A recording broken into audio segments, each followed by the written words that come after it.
Welcome to Heartbreak Chronicles. The laughter pierced the silent air of the ancient store like a blade. Enjoy your legacy of crap. Isabel ran her bright red nails through her smooth black hair, her eyes glittering with undisguised contempt. Her delicate heels hit the dusty wooden floor, and every step felt like it was on Nash's heart.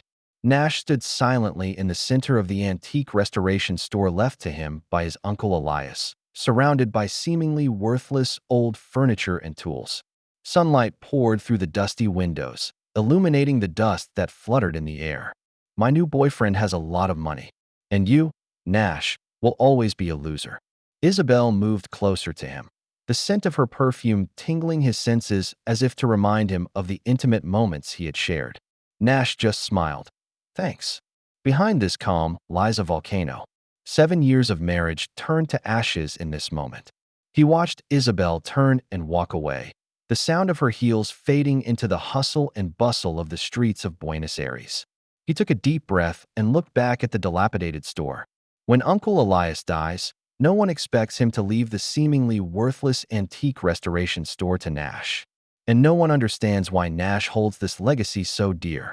For Isabel, it was just the last straw. A perfect excuse to leave the marriage with a clear conscience. The news of Elias' death 2 months ago came suddenly. It was a rare cool summer night in Buenos Aires, and Nash and Isabel had just finished a silent dinner.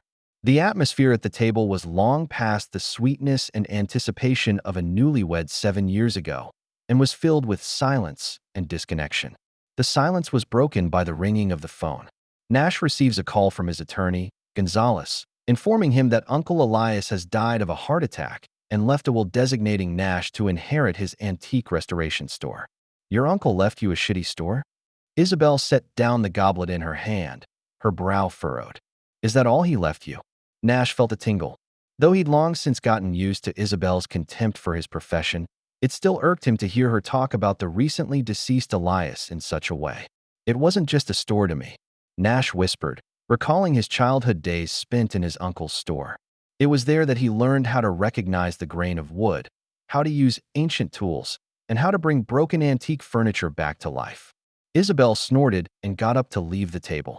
Hopefully it will at least sell for a good price, she said without looking back. The next day, Nash goes to his uncle's store alone. Pushing open the familiar wooden door, dust danced in the sunlight and memories came flooding back like a tidal wave. The store is filled with all kinds of old furniture. Victorian armchairs, Spanish colonial-style armoires, French antique tables. To the layman, these are just piles of old things.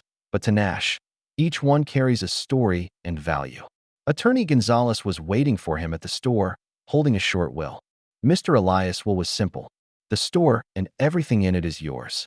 The lawyer pushed up his glasses and said, but there is one condition. You must personally run the store for at least a year. If you refuse or sell early, all property will be donated to the museum. Nash signed the acceptance papers without hesitation. For him, it's not a burden, it's an honor. However, when he gets home, Isabel reacts as he expected. Are you crazy? She was practically screaming. You're giving up a steady job at Moretti Studios to run a dying antique store. Nash tries to explain. It was my uncle's brainchild and my dream. And I've signed it. Isabel grimaced. Of course, you're always like that, never considering my feelings before making a decision. We've worked so hard to have this life, and now you're going to throw it all away? The days that followed were filled with arguments and cold wars. Nash quit his position at a high-end furniture studio to devote himself to organizing his uncle's store. Isabel, on the other hand, spends more time working as a promising real estate agent with ambitions that go far beyond that. Their home, a cozy apartment in the Palermo district, gradually becomes a space shared by two strangers. Isabel looked intently at the computer screen, her fingers tapping on the keyboard. As a senior broker at Lorenzo Real Estate, she is responsible for properties in the most exclusive areas of Buenos Aires. Outside the windows, the Recoleta district offers unobstructed views of the upscale condominiums and historic buildings. Does this report need to be completed before the afternoon session? She looked up and asked Martina, her assistant, who was sitting across from her. Yes, Lucian Vega is going to be there in person. Martina's voice reveals excitement. He is very interested in the new developments in Puerto Madero. Isabel smiled slightly. Lucian Vega, a name that's been hot in real estate circles lately. A mysterious developer from Europe, his presence is always accompanied by big investments and glitzy parties. Then we have to make sure everything is perfect, Isabel said, getting more focused on her work. The afternoon session was more successful than expected. Lucian Vega appeared with his trademark charisma. His dark suit complemented his mature demeanor. He spoke with elegance and sharp eyes. Isabel Alvarez, he said as he walked purposefully up to her after the meeting and held out his hand. I'm impressed with your proposal. Isabel felt an inexplicable shudder run through her. Lucian's palms were warm and strong, and his eyes looked straight into hers, as if he could see right through her. Thank you, Mr. Vega. Our team has put a lot of effort into this. Please call me Lucian. He smiled. I think we'll have a lot of opportunities to work together. Perhaps we could discuss this in private? Maybe dinner tomorrow night. Isabel hesitated for a split second. She subconsciously touched the wedding ring on her ring finger, but Lucian's gaze made her feel a sense of admiration she hadn't felt in a long time. Sure, here's my card. She gracefully handed out a hot gold business card. When Isabel got home that night, Nash was already asleep. A plate of cold dinner sat on the floor by the bedroom door. This is their norm these days, staggered routine, minimal communication. She entered the bathroom gingerly, staring at herself in the mirror as she removed her makeup. At 33, it's the pinnacle of career and glamour. Her dark hair was still shiny, her skin still firm, but the weariness and discontent under her eyes was becoming harder to hide. Born in Buenos Aires to a middle-class family, Isabel grew up dreaming of being part of the upper class. She had thought that marrying Nash, a talented craftsman, was the key to a better life. But after 7 years, their lives were just good enough, and she longed for excellence. She showered, dried off, and applied an expensive body lotion, one of her few luxuries. The cell phone screen lit up, displaying a new message. Looking forward to dinner tomorrow night. L. Isabel clutched her cell phone to her chest and felt her heart race. It wasn't cheating, she told herself, just socializing at work. The next day, Nash had a busy day at the antique store. He is concentrating on restoring an 18th century knight's chair, carefully handling worn leather and loose wood frames. Work takes his mind off the tensions of his family for a while. The bell interrupted his concentration. Nash put down his tools and looked up at the door. Excuse me, is anyone there? A gentleman of about 60 stood in the doorway, curiously surveying the store. Hello and welcome. Nash wiped his hands and greeted them with a smile. Is there anything I can do for you? The older gentleman's name is Federico, a retired history professor with a keen interest in colonial furniture. He was a regular customer who made a special visit after hearing the news of Elias' death. Elias has an extraordinary vision and skill, Federico said, caressing an old writing desk. I'm glad to see his store is still going strong. You're a relative of his, aren't you? Yes, I'm his nephew. Nash nodded. Grew up learning restoration techniques here. Then, said Federico thoughtfully, you must have inherited his love of secrets as well. Nash looked at the other man quizzically. What secret? Federico just smiled enigmatically. Elias always says that true value is often hidden beneath the surface. Maybe someday you'll understand. The conversation left questions in Nash's mind. When he came home at night, he found the apartment empty. Isabel left a note. Company dinner, don't wait for me. Nash sighed and prepared a simple dinner alone. After eating, he sat on the couch in the living room, flipping through the real estate magazines Isabel had casually placed on the coffee table. A photo caught his eye, Lucian Vega, whom the magazine called the mysterious European man who changed the Buenos Aires skyline. Nash vaguely remembers Isabel mentioning the name, saying he was an important client of the firm. The man in the photo looks confident and charismatic, in contrast to Nash's simplicity. He put the magazine down, feeling a twinge of unease. 7 years of marriage have taught him enough about Isabel. She's always hungry for more, and what Nash can offer never seems to be enough in her eyes. The company dinner was Isabel's first private date with Lucian. La Cabrera has soft lighting and rich, aromatic Argentine wines. Isabel opted for a deep V-neck black dress that showed off her elegant curves in just the right way. You're even more beautiful than in the pictures. Lucian raised his glass, his eyes burning. Isabel's cheeks blushed slightly. What pictures? It's on the company website. Lucian laughs.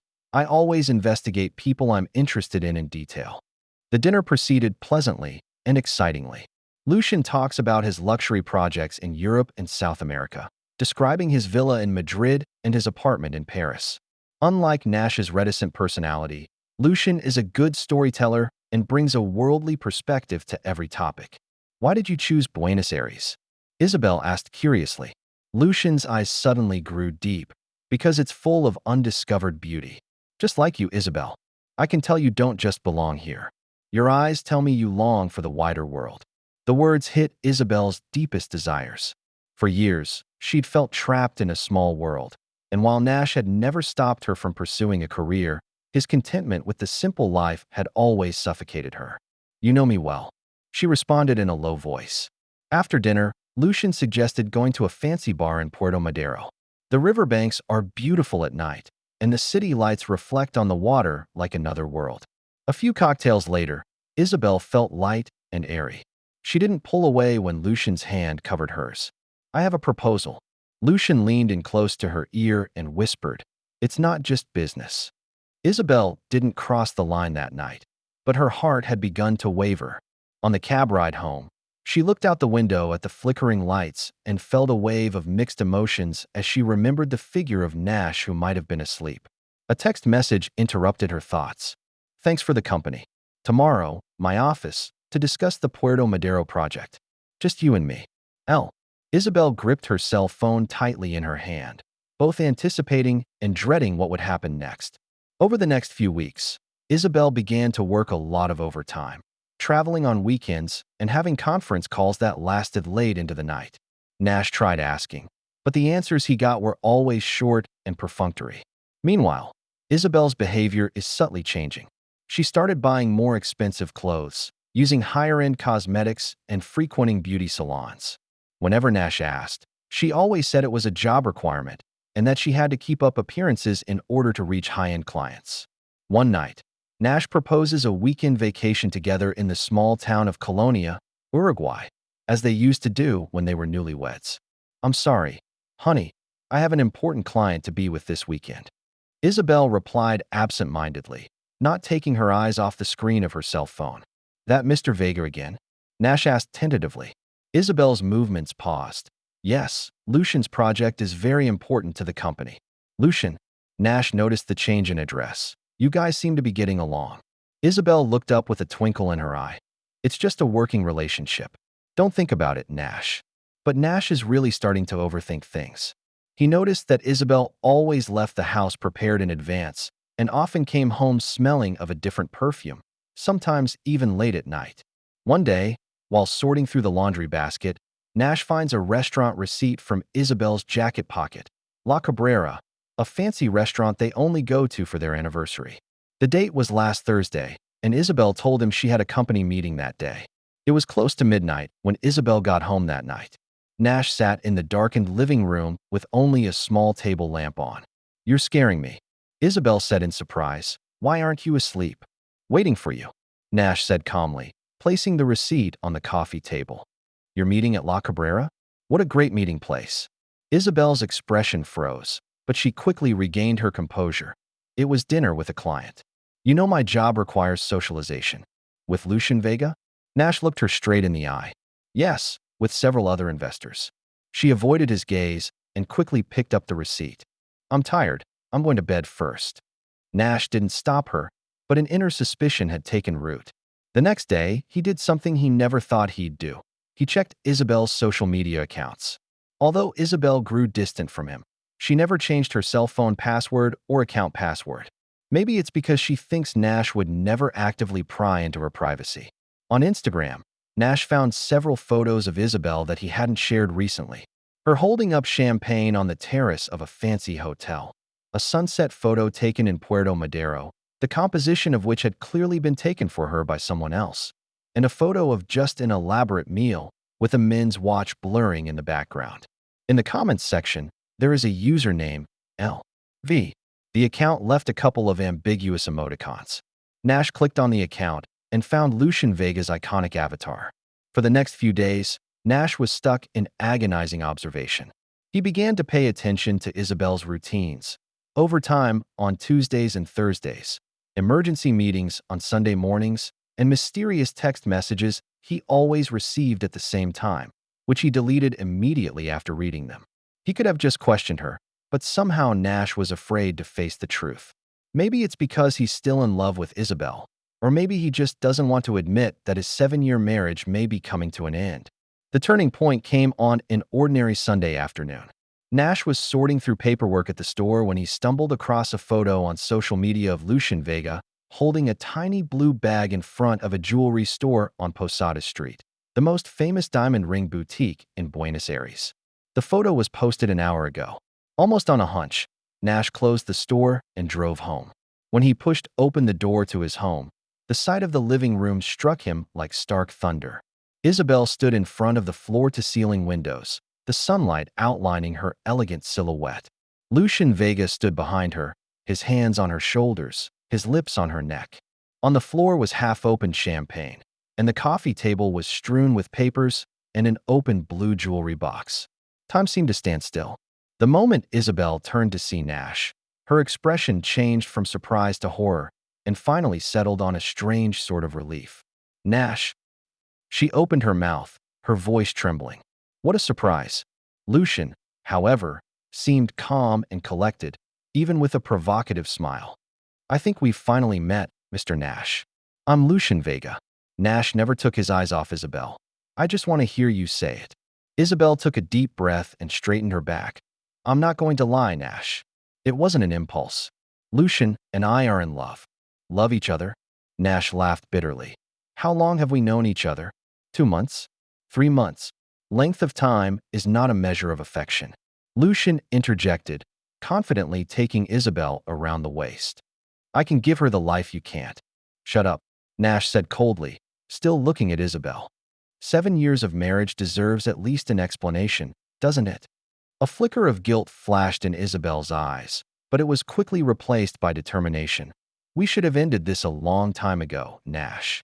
We want a completely different life. You're content with that shabby little store, and I need more. Lucien understands me and supports my ambitions. So it's all about money? Not really. Isabel shook her head, but you can't deny that money is an important part of it. Look at our lives, Nash. For 7 years, we still lived in the same apartment, drove the same car, and spent our days unchanged. I want more, and you just want to restore old furniture that no one cares about. Nash feels a sharp pain, not from the betrayal itself, but from the realization that Isabel never really knew him, or that she selectively ignored his worth. I thought we were partners. Nash whispered. We were. Isabel's voice softened a bit. But people change, Nash. I've changed, and you're still the same. I see. Nash nodded and turned to get ready to leave. You guys go ahead. I'll come get my stuff tomorrow. Wait. Isabel called out to him. I have some things to say as well. Nash stops, but doesn't turn around. I've contacted a lawyer. Isabel said. The divorce papers will be ready soon. Considering that I earn more than you, I can give you a pension, but the apartment and most of the property should go to me. Nash turned and looked at Isabel, noting a hint of contempt in her eyes in addition to determination. Did she really think he would fight for money? I don't need your charity, he said calmly. Keep everything. As he walked out of the apartment, he heard Lucien's whisper, See, I told you, he's spineless. Then came Isabel's response. He's always been like that. Never fight for yourself. Nash didn't turn around, just closed the door and let the volcano in his mind begin to brew. After leaving the apartment, Nash went straight back to his uncle's antique store. For some reason, he felt more at home here than anywhere else. He found a bottle of whiskey in the cluttered studio and sat in the darkness, staring out the window at the Buenos Aires night. The pain of betrayal came in like a tidal wave. It's not just the fact that Isabel cheated on him. It's her contempt and Lucien's ridicule. 7 years of marriage turned out to be so worthless in her eyes. As the whiskey bottomed out, Nash began to walk around the store aimlessly. His fingers traced the ancient wooden surface as if seeking comfort in it. Finally, he came to his uncle's old desk. The table is one of Elias' favorite items, a simple but well-made walnut desk said to be the work of a 19th-century Italian artisan. As a child, Nash used to watch his uncle sit and take notes, write letters, or just meditate. Out of some impulse, he began to scrutinize every detail of the table. The drawers were mostly filled with old invoices and outdated papers. But as he pulled open the bottom drawer, he noticed something unusual. The depth of the drawer seemed to be shallower than the exterior indicated. As an experienced furniture restorer, Nash immediately realized what this meant: dark compartments. Upon closer inspection, he found a small organ in the bottom of the drawer. With a gentle press, the drawer bottom pops open to reveal a hidden space. Inside was an antique brass key and a yellowed note. The note was written in Uncle's familiar handwriting. The truth is hidden in dark places, and the key to destiny is only for the scorned. All the way north, under the third cross. Nash reads the mysterious text over and over again, pondering its meaning. All the way north, under the third cross. What does this mean?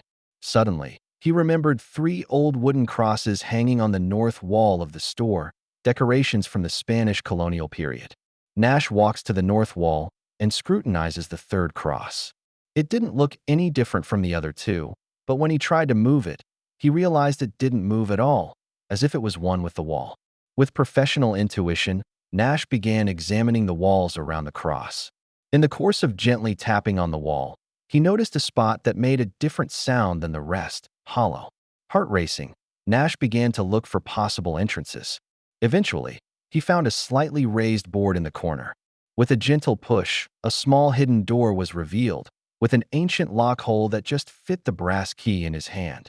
The sound of the key turning was extraordinarily clear in the stillness of the night. The door opened slowly to reveal a narrow flight of stairs leading down to the store.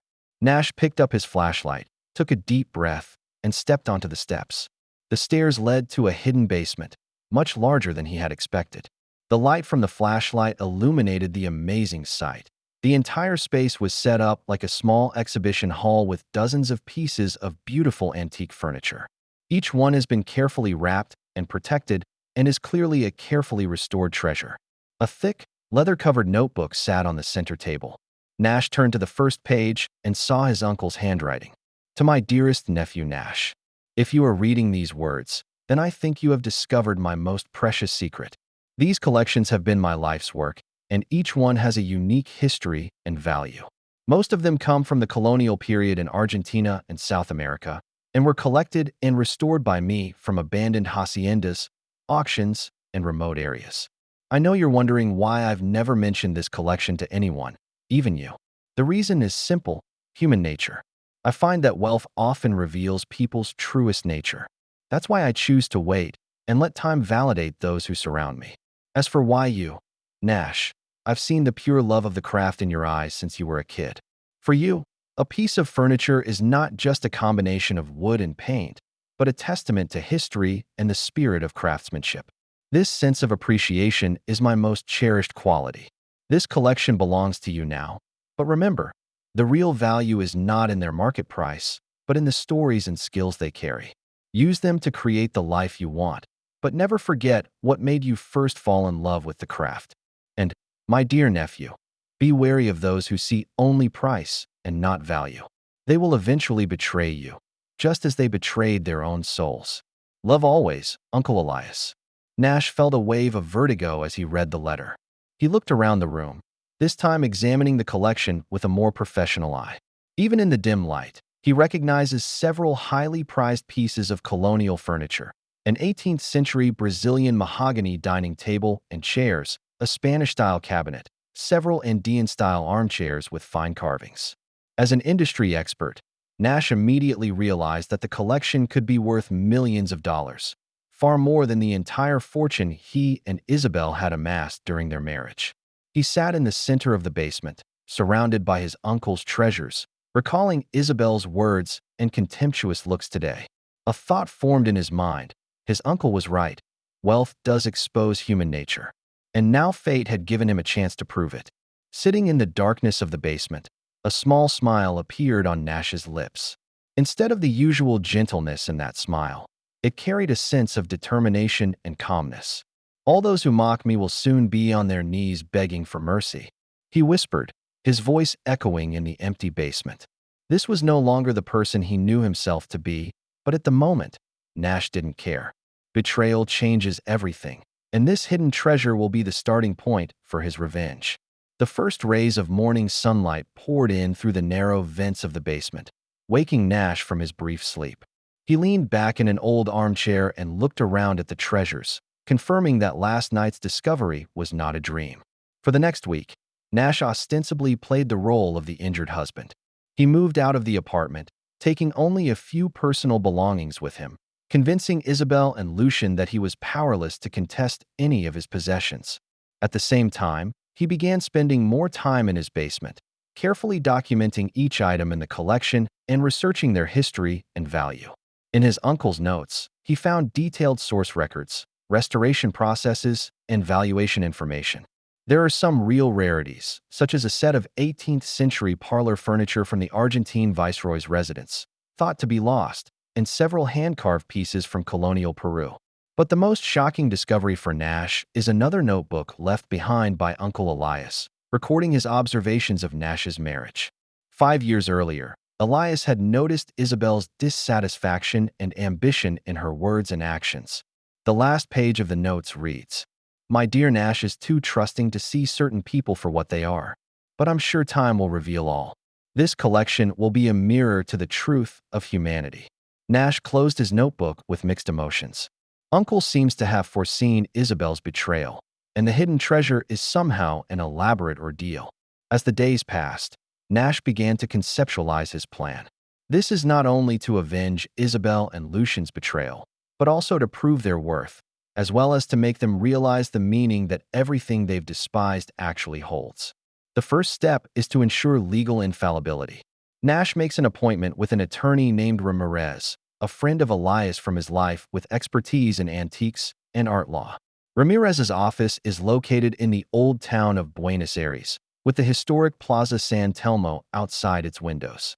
The office walls are covered with legal certificates and antique prints, showcasing the owner's dual passions. So Elias built a secret collection under his store. Ramirez smiles and shakes his head, typical Elias style. He always loved mystery and drama. Nash nodded. "I need to know the legal status of the collections. Are they part of the estate? Can Isabel claim her rights?" After reviewing the will and the inventory of the collection that Nash brought with him, Ramirez gave a definitive answer. According to Argentinian law, the will specifically mentions that the store and everything in it belongs to you. These hidden collections are not specifically listed, but are undoubtedly part of the store. As for your wife, she paused, since you are not officially separated, she may technically be entitled to claim a portion. However, given that these are inheritances and not marital property, and given the special nature of the collection being hidden, the court will likely award you all of them. What if we've started divorce proceedings? Then the key is time. Ramirez explains, if you don't disclose these assets before the divorce settlement is signed, you may face a legal challenge at a later stage. However, if Isabel voluntarily waives her property claim, Nash understood. If she thought I had nothing and signed a waiver of claims, then even if the collection was found later, from a legal standpoint, she has waived her rights. Ramirez confirms, but then warns, of course, ethically this is a gray area. If it is proven that you intentionally concealed material assets. I understand. Nash ponders for a moment. There's another problem. Is there a special legal procedure for these collections if they need to be sold? Ramirez explains the regulations governing the export and sale of antiquities, with special emphasis on the special protections that some colonial artifacts may receive. However, she added, I can put you in touch with several reputable auction houses who are familiar with all the legal procedures. As he left the lawyer's office, Nash felt the first steps of the plan taking shape. He needs Isabel to voluntarily give up her property claim, and to do that, he must continue to play the part of the loser. Meanwhile, Isabel's new life is as glamorous as she expected. Lucian introduced her to the high society of Buenos Aires, attending lavish parties and private events. Her social media accounts are filled with photos of newly acquired luxury items, fine restaurants, and exclusive events. In her circle of friends, she has begun to vaguely refer to a new relationship, although the divorce has not yet been finalized. However, a flicker of unease occasionally flickered within Isabel. She's reminded of Nash's down-to-earthness and honesty when she sees Lucian's intimate interactions with other women or notices his blink-and-you'll-miss-it approach to financial details. But those thoughts are quickly washed away by the next party or new gift. One evening, Isabel and Lucian enjoy dinner at his luxury apartment in Puerto Madero. Outside the window was a spectacular night view of the marina, and the table was filled with exquisite cuisine and expensive wines. I have a proposal I'd like to discuss with you.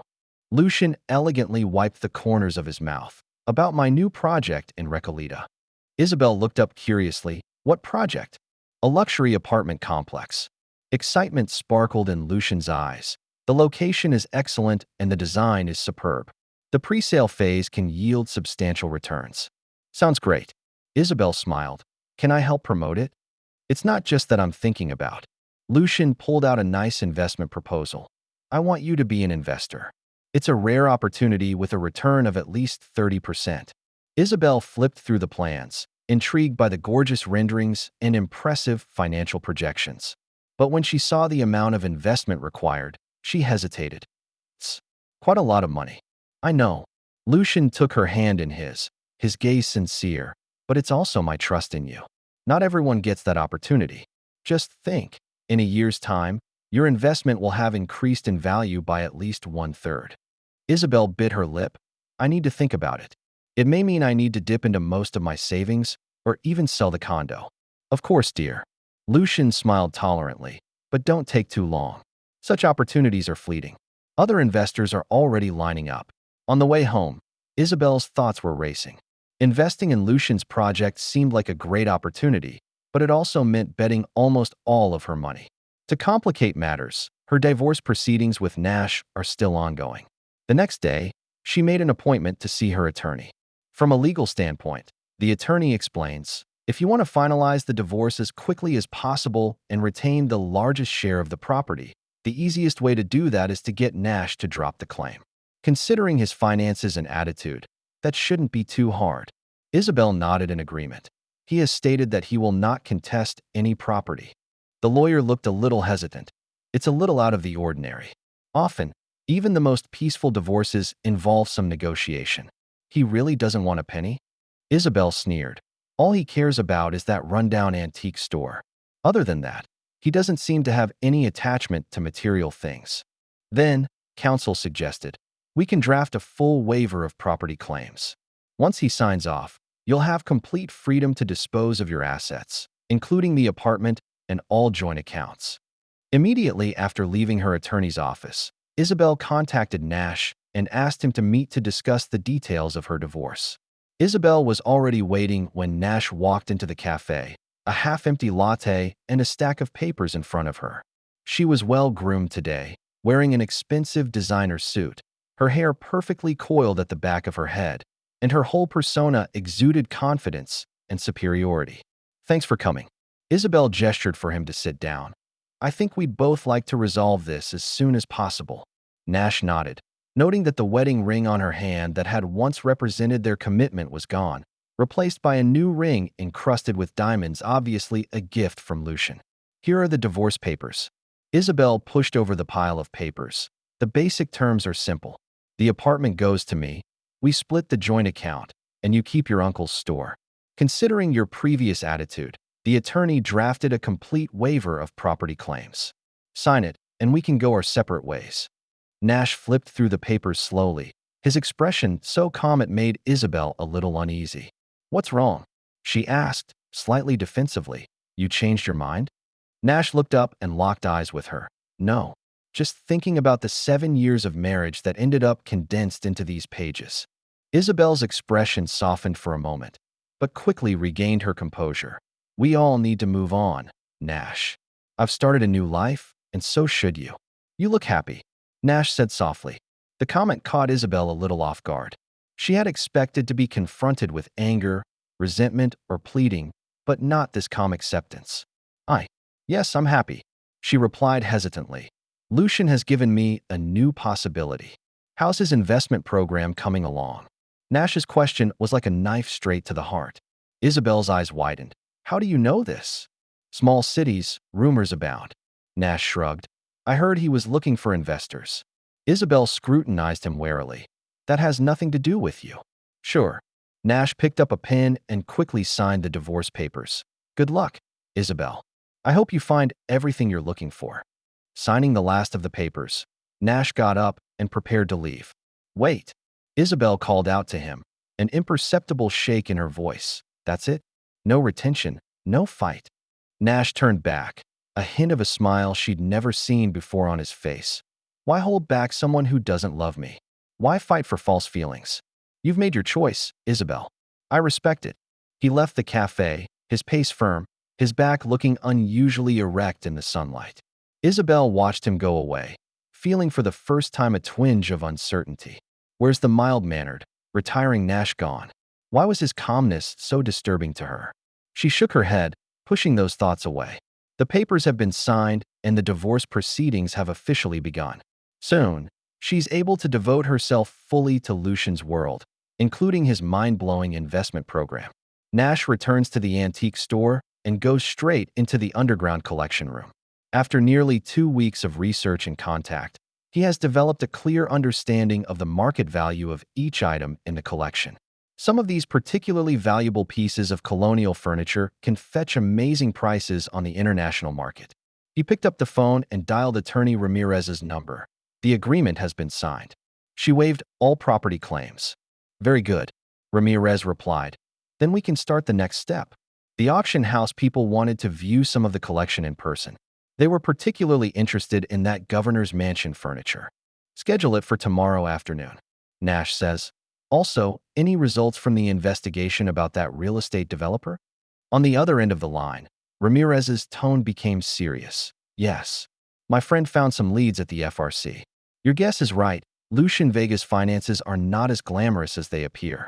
He has a large amount of outstanding debt and has had at least 2 projects in the last 3 years where his financial chain has broken. What's more, she paused, there are indications that he's operating some sort of Ponzi scheme, using new investors' money to pay off early investors' returns. Is there hard evidence? There hasn't been enough material for a direct indictment, but the regulators are already looking at him. If someone reports it and provides concrete evidence. Nash pondered for a moment. I see. Thank you for your help, Ms. Ramirez. After hanging up, Nash sat in the center of the basement, surrounded by his uncle's treasures. Now his plan was beginning to take shape. Isabel and Lucian think they are in control, but what they don't realize is that the real power has quietly shifted. For the next 2 weeks, Nash began a double life. During the day, he continues to run his ostensibly rundown antique store, maintaining the image of a disillusioned husband.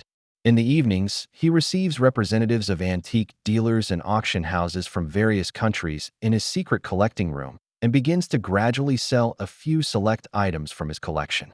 The first auction results exceeded expectations. Just 3 colonial treasures have brought in over $2 million for Nash.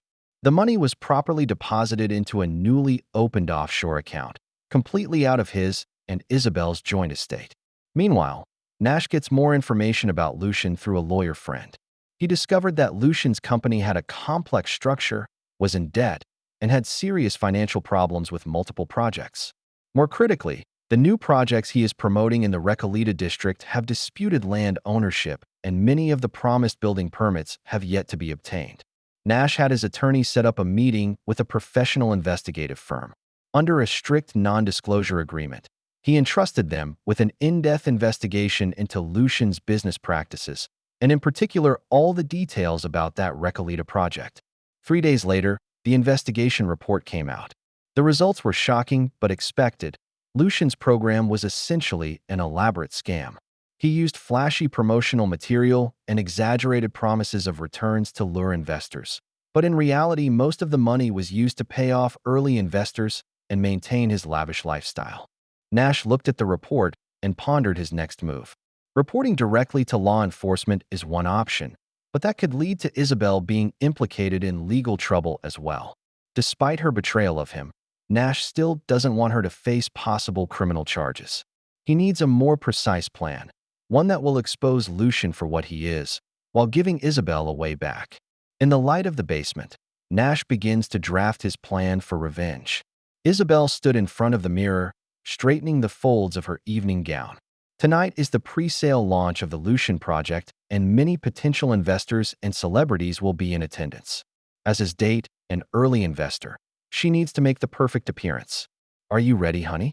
Lucian wrapped his arms around her waist from behind and left a kiss on her neck.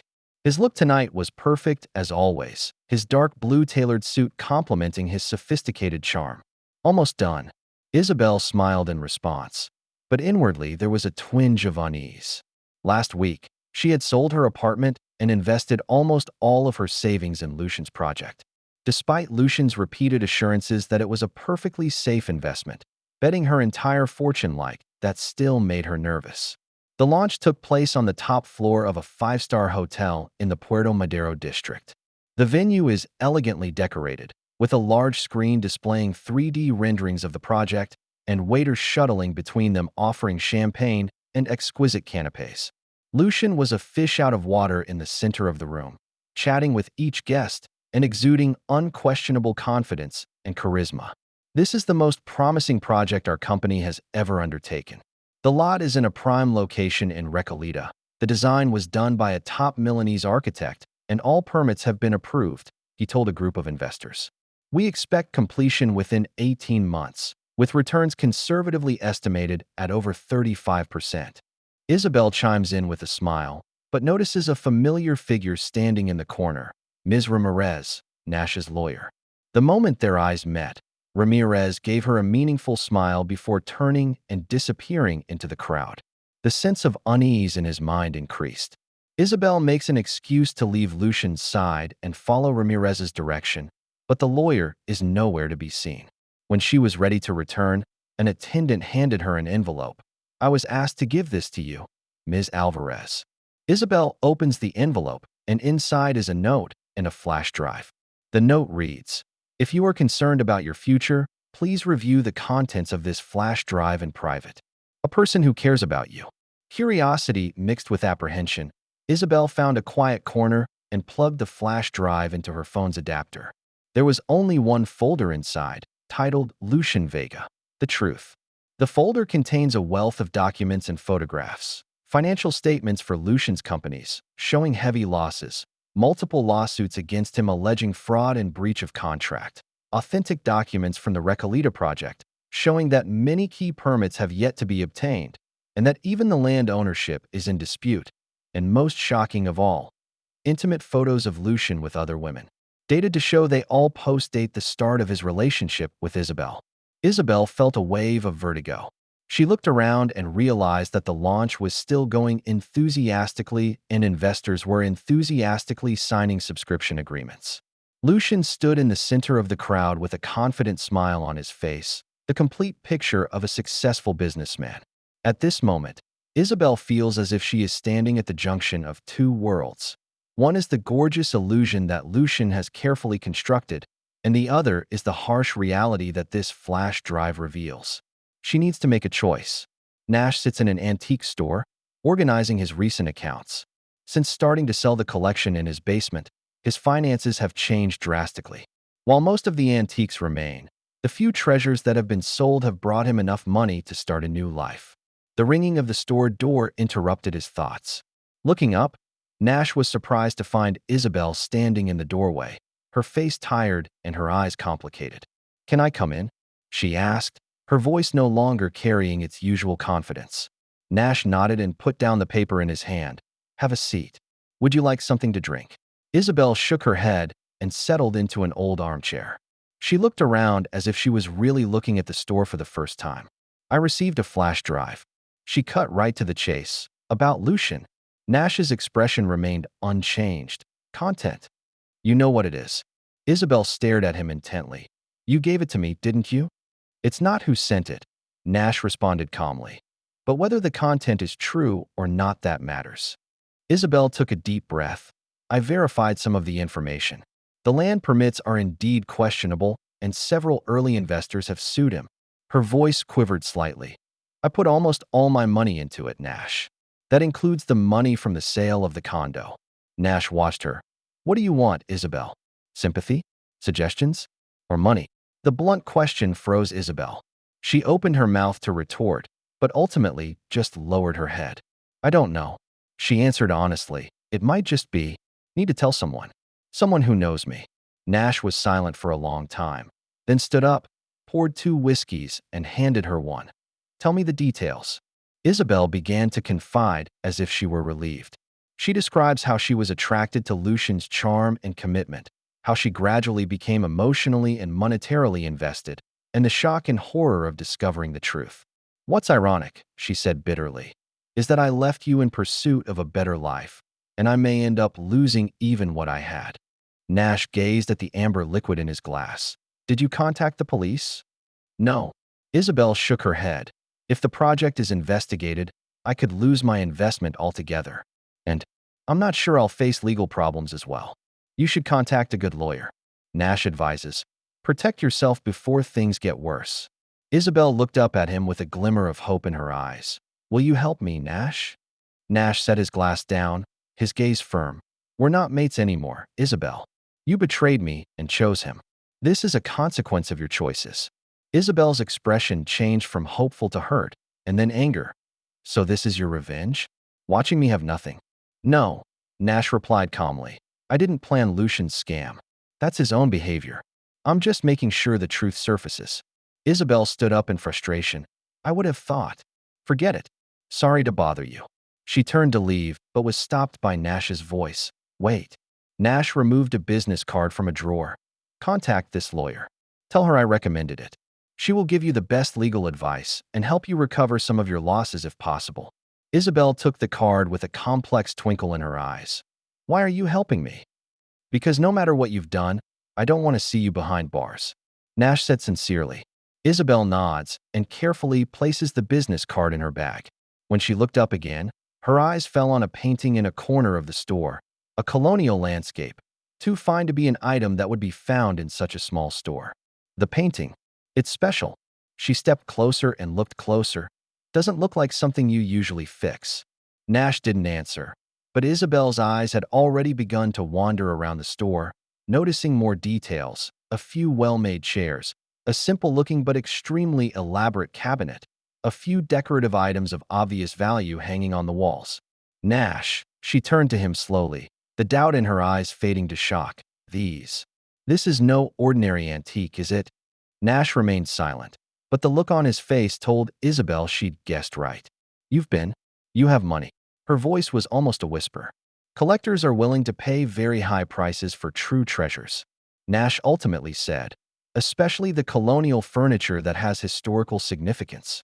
Isabel sat back in her chair in shock, her thoughts reeling. She recalled the calmness with which Nash had signed the divorce papers and the perversity with which he'd known about Lucian's investment plans. "You already knew Lucian was a liar." "It's not a question, it's a statement." Nash nodded and admitted, "I investigated him. Why don't you just tell me? Would you believe it?" Nash asks rhetorically. "Would you, at the time, intoxicated by his promises, have listened to the warnings of an ex-husband you described as a loser?" Isabel was speechless. He was right. At the time, she was completely mesmerized by Lucian and would not listen to any opposition. "That's your plan for revenge." It finally dawned on her. "Give me the choice to leave, give up all my property claims, invest in a scam, and watch me lose everything." "Not exactly." Nash shook his head. "I just didn't stop you from making your own choices. As for Lucian, I only hastened the revelation of the truth." Isabel stood up, a hard-to-decipher expression on her face. "I need time to think. Thanks for the advice and honesty." She walked to the door and glanced back at the store that had once been worthless in her eyes, but now hid so many secrets. "Bye, Nash." The moment the door closed, Nash knew that the story was far from over. Over the next 2 weeks, things began to move quickly. On the basis of evidence provided anonymously by Nash, the Financial Supervisory Authority launched a full investigation into Lucian's firm. The media quickly reported the news, and investors in the Recoleta project began to panic and divest, but it was too late. Authorities froze most of Lucian's assets, his lavish offices were seized, and several executives were questioned. The investigation revealed that the scam was much larger than expected and involved tens of millions of dollars. Lucian himself tried to leave the country the day after the news broke, but was stopped at the airport. The media snapped photos of him being taken away in a state of disarray, that once elegant and confident image gone. Isabel was able to separate herself from other victimized investors with the help of a lawyer recommended by Nash. She was characterized as a victim rather than an accomplice, and although the financial loss was significant, she at least avoided legal liability. Meanwhile, Nash's life is quietly changing. He began to establish contacts with internationally recognized auction houses and collectors, entering the high-end antique scene as Elias' nephew and heir. After several successful auctions, he quickly established a reputation in the industry. The antique store has also begun to change its look, transforming from a rundown restoration store to a high-end antique store. The local media even did a special report on this treasure trove of antiques, hidden underneath the ordinary exterior. One night, a month after Lucian's arrest, Isabel reappears in front of the store. This time, she looked a different person. No more flashy outfits and elaborate makeup, replaced by simple jeans and a white shirt, her hair simply tied back behind her head. "Can I come in?" she asked, a certain humility in her voice. Nash sidled up to let her in. Isabel was amazed by the changes to the store. What was once a cluttered space has been completely redecorated into an elegant showroom with a selection of antique furniture and artwork. "Business looks good." She tried to open. Nash nodded. "It's okay. What about you? What's the situation?" Isabel took a deep breath. "I'm starting over. Got a regular real estate agent job and rented a small apartment. The lawyer helped me recover a small portion of my investment, enough to maintain the basics." "That's good," Nash said sincerely. "I saw the newspaper article about this place." Isabel looked around. What struck me the most was the phrase, "the treasure hidden beneath the ordinary exterior." She paused and looked Nash straight in the eye. "Just like you, isn't it? I always thought I knew you, but I never really saw your worth." Nash didn't respond, but his expression softened a bit. "I'm not here to get back together," Isabel continued. "I know that's not going to happen. I just want to apologize, maybe, for my contempt, my betrayal." "Thanks," Nash replied simply, "though it's a little late for that." Isabel nodded, tears glistening in her eyes. "I know, but I needed to say it." She paused. "One more thing. I heard you bought some of Lucian's assets." Nash raised an eyebrow. "News travels fast." "Yes, through an investment company. Court auction at a reasonable price." "Including that Recoleta parcel?" "Including the land." Isabel gave a bitter smile. "Ironic. Once he tricked me into investing with that program, and now it belongs to you." "It's just a business decision," Nash said calmly. "That land has real value. It's just been misplaced." The two lapsed into silence, and the air was filled with wordless emotions, remorse, relief, and perhaps a hint of nostalgia. Eventually, Isabel walked toward the door, but turned before leaving. "You know what's ironic? If I had cherished our relationship and taken care to understand your world, we could have discovered my uncle's secret together and enjoyed it all together. And now we're each on a different path." Nash picked up on her words. "Sometimes one needs to lose in order to realize what is most valuable." Isabel nodded with mixed emotions in her eyes. "Bye, Nash. Wish you happiness." "You too, Isabel." When the door closed again, Nash stood in the center of the store, surrounded by fine antiques, but feeling a strange emptiness.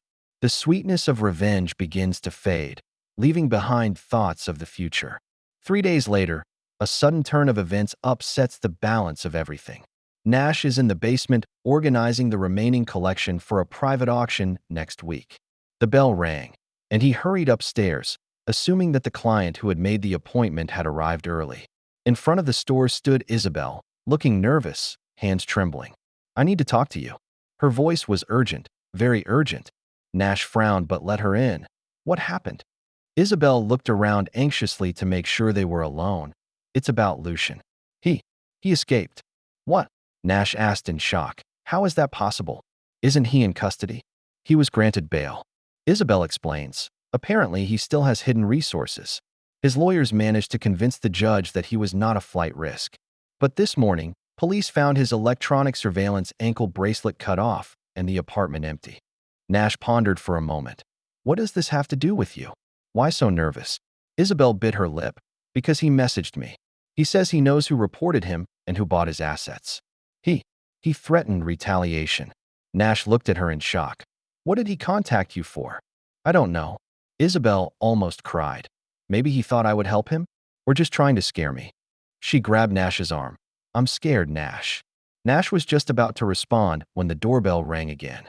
They both turned their heads at the same time and saw Lucian Vega standing outside the door, his face haggard and his eyes wild, a far cry from his former glowing image. Time seemed to freeze. Nash gestures for Isabel to stand behind him, then slowly walks toward the door. Nash Alvarez. Lucian sneered through the glass door. Finally, I get to meet the real you. No longer the wimpy husband, but a shrewd businessman, right? Nash didn't respond, just watched his opponent warily. Open the door. Lucian ordered. We need to talk. We have nothing to talk about. Nash replied. The police are already looking for you. You'd better turn yourself in. Lucian's grin becomes even more twisted. Oh, we have a lot to talk about. Like how you secretly investigated me, how you manipulated the market to buy my assets, how you destroyed everything I had. Your own deception has ruined you, Nash calmly says. I just accelerated the revelation of the truth. A flash of madness flashed in Lucian's eyes. You think you're so smart, don't you? Hiding behind the curtain and manipulating everything. He suddenly pulled a pistol from his jacket. Open the door, or I'll break it right here. Isabel shrieked, and Nash immediately pulled her back. Calm down, Lucian. Nash tried to placate the other man. This is only going to make things worse. Worse. Lucian laughs maniacally. I've got nothing left. Jail is the only way to end up. But before that, I'm going to make sure you get a taste of what it's like to lose everything, too. He raised his gun and aimed it at a glass display case in the store that held several small, particularly valuable antiques. No, Nash shouted, but it was too late. Gunshots rang out, glass shattered, and valuable antiques were instantly reduced to pieces. A second and third shot followed, and more exhibits were destroyed. In the confusion, Nash pushes Isabel back toward the back of the store for cover. Lucian took the opportunity to kick in the lock of the already weakened door and break in. It's no use hiding, he shouted at the top of his lungs, continuing to wreak havoc on the store's antiques. I'm going to destroy everything about you, just like you destroyed me. Nash and Isabel backed up near the secret door that led to the basement. In the midst of all the confusion, Nash made the decision. You go down first. There's an emergency exit there leading to a back alley. What about you? Isabel asked in horror. I've got to stop him. If he finds the basement. Nash doesn't finish, but Isabel understands. There is the most precious collection hidden there, Elias Life's work. Isabel hesitated for a split second, then shook her head firmly. I'm not leaving you behind. It's my fault if I hadn't betrayed you, if I hadn't been mesmerized by Lucian. This is not the time to discuss this. Nash insisted, go. Just then, a broken antique vase was smashed into them by Lucian, grazing Nash's shoulder and hitting the wall. The impact triggers a series of accidents. An old oil lamp on the wall falls to the floor, shattering the glass and spilling the lamp oil, which meets a spark triggered by the electrical appliance Lucian had broken earlier and instantly bursts into flames. The fire spread rapidly in a dry wood environment. Lucian seemed to realize the gravity of the situation and looked at the rapidly spreading flames in alarm. Shit! Cursing, he turned to flee, but was stopped by the fire that had sealed the front door. Nash quickly pulled open the secret door to the basement. This way, we all have to leave. Lucian looks around in despair, finally drops his weapon and follows them into the dark door. The basement was safe for the time being, but the smoke that continued to billow down the stairs indicated that the fire was spreading rapidly. Where's the back door? Lucian asked in a panic, the previous cockiness gone from his eyes. Nash points to a small door in the corner that leads to the back alley. As the trio moved, Lucian suddenly took notice of his surroundings. A whole room full of antique treasures, far more precious and exquisite than what was displayed on the storefront. Is this the real treasure? He murmured in shock, his eyes sweeping over a valuable antique. Nash ignored him and focused on opening the emergency exit. But when he turned the handle, he found that the door wouldn't budge. What's wrong? Isabel asked anxiously. Shit, the door's stuck. Nash pushed hard on the door, but in vain. It hasn't worked for years. It's probably locked. At this point, smoke began pouring into the basement from the stairwell, and the situation became increasingly critical. There's too much fire up there for us to get back. Nash looked around for another way out. It was then that Lucian made a move that took everyone by surprise. He rushed to a display rack and grabbed an ancient cane. It's gold and ivory, right? How much is it worth? He asked with a maniacal laugh. Then without hesitation slammed his cane into a glass display case. No. Nash rushes forward to try and stop him, but it's too late. Glass shatters in all directions as Lucian grabs a small statue of a knight in a display case. I'm not going to let you keep these babies all to yourself. Lucian shouted wildly, continuing to destroy the collection around him. If I'm going to end up, then these aren't going to be saved either. Nash watches in despair as his uncle's lifetime collection is destroyed in a frenzy. Isabel, who was off to the side, suddenly shouted, "Nash, the smoke is getting worse. We must find a way out." The fire was really intensifying and smoke had filled the upper part of the basement. The three men had to bend over to breathe what remained of the fresh air. In this life and death situation, Nash makes a decision. He sprinted towards a solid-looking wall and pushed against a nondescript slab of stone. The wall moves slowly, revealing another hidden passage. Uncle designed a double escape route. He explained to Isabel, then turned to Lucian, who was still frantically destroying the collection. "Vega, this way is the way out." Lucian looked back, but madness had taken over his sanity. "I don't care. I'm going to destroy this." Just then, there was a loud bang from upstairs, followed by the sound of a large amount of debris falling. The entire structure began to shake. The building is collapsing. Nash pulled Isabel towards the secret passage. "Lucian, last chance. Come with us." Lucian seems to finally realize the danger, dropping the antiques in his hands and running towards them. But just then, a burning beam falls from the ceiling, landing right between Lucian and them, and the fire instantly creates an impenetrable wall. "Help me!" Lucian cried out in desperation, the arrogance in his eyes dissolving into pure fear. Nash hesitated for a split second, but Isabel pulled him back. "It's too dangerous. The whole building is collapsing. I can't just leave him." Nash breaks free of Isabel and tries to go around the firewall. Just then, there was a louder crumbling sound from upstairs, and more debris began to fall. A huge chunk of concrete smashes near Lucian, who backs away in terror, knocking over a row of shelves. The chain reaction of collapsing shelves spreads like dominoes, and eventually a huge closet falls right on top of Lucian. "Ah!" After a scream, Lucian doesn't move. Nash tried to rush forward, but the fire had completely blocked the path and the heat forced him to back away. "Nash, we have to go," Isabel cried, pulling him. "It's too late." Driven by survival instincts, Nash finally turns around and follows Isabel into the secret passage. At the end of the passage was a simple ladder leading to a hidden exit. When they finally crawled out of the ground and stumbled onto the stone path of the back alley, the building behind them had been almost entirely engulfed in flames. The siren call of fire trucks came from far and near, but it was obviously too late to save anything. Nash sat dumbfounded, watching his uncle's store, his dreams, his vengeance, his fortune, all reduced to ashes in the fire. "I'm sorry, Nash," Isabel whispered beside him, tears sliding down her cheeks. "This is all because of me. If I hadn't—" "No," Nash interrupted her, his voice husky. "It's not all your fault. It's mine too. I could have chosen to forgive, to let go, but I chose revenge." He gave a bitter laugh. "Look what revenge has brought us." The two gazed at the blazing fire in silence, contemplating their respective choices and the consequences they entailed.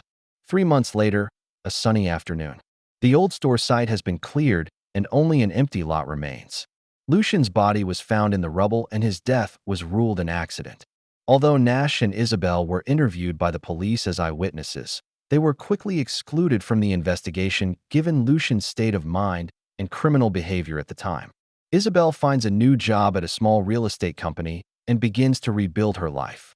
She lives in a modest apartment on the outskirts of town, far from the luxurious life she once craved. Nash used the insurance settlement and part of the surviving collection to open a new antique restoration studio on the other side of town. This time, he chose a more prosaic name, Elias Studio, in honor of his uncle. The two would occasionally meet for coffee, but that divide could no longer be bridged.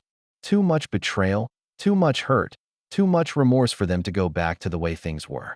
That afternoon, they met again at a small cafe.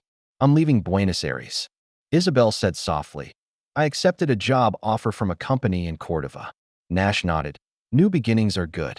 Yes, Isabel smiled, a certain calmness in her eyes. Away from everything here, back to the way it was in the beginning.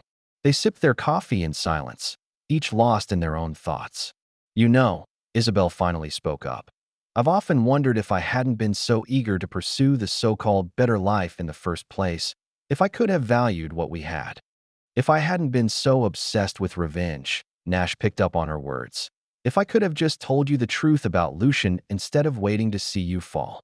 They looked at each other and smiled, both realizing that these what-ifs were meaningless. The past is a done deal, and they can only move forward. I owe you a sincere apology, Nash. Isabel looked him straight in the eye. For my betrayal, for my contempt, for my neglect of your worth. I don't expect your forgiveness, but I want you to know that I'm truly sorry. I owe you an apology, too, Nash responded. For my revenge, for watching you in danger without warning.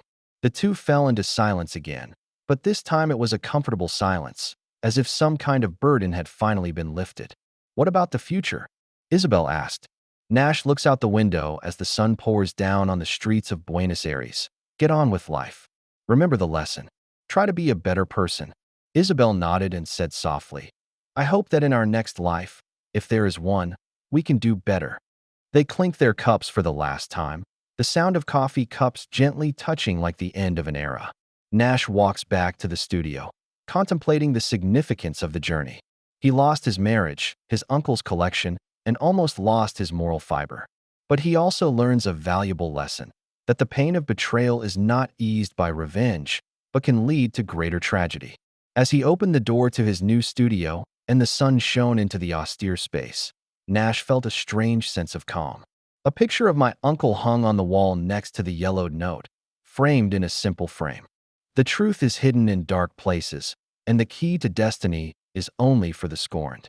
Now he finally understood the true meaning of the words. The truth was not about hidden riches, but about the nature of humanity, and the key to destiny pointed not to vengeance, but to forgiveness and growth.